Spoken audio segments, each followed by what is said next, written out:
We should have seen this coming.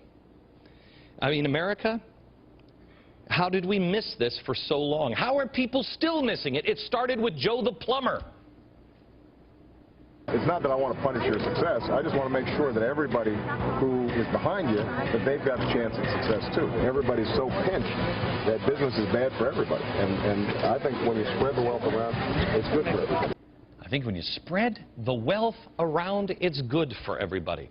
Okay, actually, we should have known it before then. It didn't start with him. It started with the church he was sat in for 20 years. It is Marxist. If it was confined just to that one isolated incident, maybe you could say, okay. I mean, the mind-numbing ignorance of the media. Oh, look, Glenn, it's just one comment made in the heat of the campaign. Let it go. Okay, fine. But it wasn't just that one comment. It started even before he sat 20 years in a church that was Marxist. To avoid being mistaken for such a sellout, I chose my friends carefully. The more politically active black students, the foreign students, the Chicanos, the Marxist professors and structural feminists and punk rock performance poets. Oh, gee, that was college. Who wasn't a Marxist, or at least didn't hang out with Marxists and structural feminists in college? I didn't. I don't even know what a structural feminist is.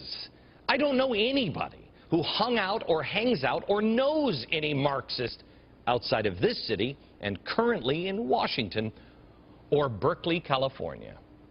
But let's not go to the far distant past. Let's just fast forward to Professor Obama as he talks about the Constitution in 2001. One of the, I think, the tragedies of the civil rights movement was because the civil rights movement became so court-focused. I think that there was a tendency to lose track of the political and community organizing and activities on the ground that are able to put together the actual coalitions of power through which you bring about redistributive change. The coalitions of power that the community organizing groups on the ground can bring together that will bring about redistributive change. You couple that with this from last year. We are 5 days away from fundamentally transforming the United States of America. Okay, I've made the case on this program night after night after night, and apparently it's such a strong case that absolutely no one wants to challenge it. Nobody in the White House will challenge it. Oh, they'll make fun of me, they'll tear me apart, they'll go into my past. All kinds of stuff are happening in my personal life now that you would not believe. Yes, you would. You've seen Washington games play all the time. But they won't challenge. They won't call me. Communists, revolutionaries, socialists, Marxists, followers of Chairman Mao, appointed by Obama to the executive branch in positions of the government. Call me. Explain it. Explain it any other way. Call me right now. Call me. The phone will ring right now. Call me.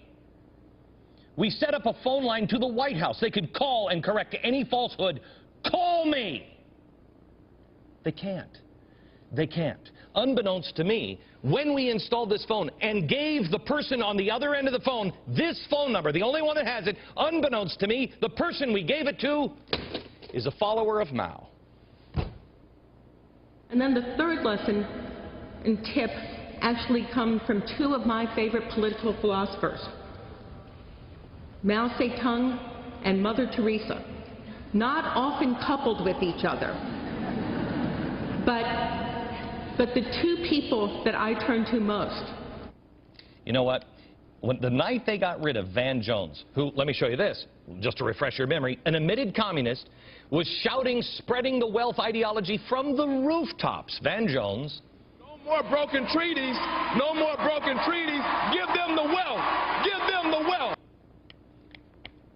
The night they got rid of him, the very next day, they announced another anti-free market guy. The administration never addressed the Van Jones issue. Never. Nor they have addressed the Anita Dunn issue, apart from her lame excuse that she was joking. No rational human being believes that once you've heard that tape. There's been no response to the guy that was appointed the day after Van Jones was escorted out of the White House. They appointed new manufacturing czar, the guy who's going to help us fix manufacturing, Ron Bloom, and his bizarre disavowal of the free market system. We get the joke. We know that the free market is nonsense. We know that the whole point is to game the system, to beat the market, or at least find someone who'll pay you a lot of money because they're convinced that there is a free lunch. We know this is largely about power, that it's an adults-only, no-limit game. We kind of agree with Mao that political power comes largely from the barrel of a gun. They are not going to call because they have no excuse. It's true. How about Mark Lloyd, the FCC diversity czar, who said this about Chavez? In Venezuela, Chavez really had an incredible revolution, democratic revolution. An incredible revolution. Science czar John Holdren talked about the need to redistribute America's wealth.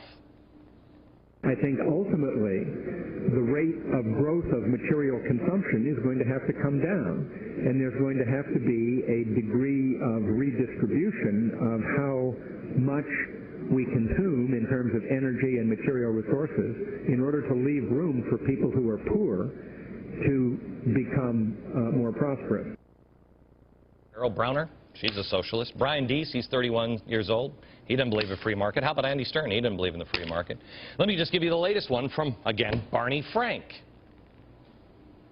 The right wing took control of government and ruined it. They gave it a bad reputation. Now that we are trying at every front to increase the role of government in the regulatory area, we run into this public opinion that says, hey, those are the guys who screwed up Katrina. Increase the size of government. I mean, at this point, you have to try to not pay attention. I mean, you have to be working to miss the pattern here. And of all of the things that I have told you about, that we have been right on, some of these things I told you about 2 years ago. The dollar, the banking crisis. I can't tell you, for 2 years people made fun of me. Oh, that's ridiculous. The banking crisis, the stimulus, TARP, Van Jones, Anita Dunn. Anita Dunn's husband. We were right last week. And you don't even know that story yet. The czars, Acorn, Cars.gov, the list goes on and on. Look at what they're doing to the free market system. They are dismantling it brick by brick, which happen to be the exact words that a radical group that has the ear of the White House and is met at the White House is calling for, the dismantling of capitalism brick by brick. Are you willing to have the greatest force in the world that the world has ever seen, freedom, and the free market system go away in the middle of the night, taken from you and your children's future, because we're arguing the wrong questions with your friends? Decide now.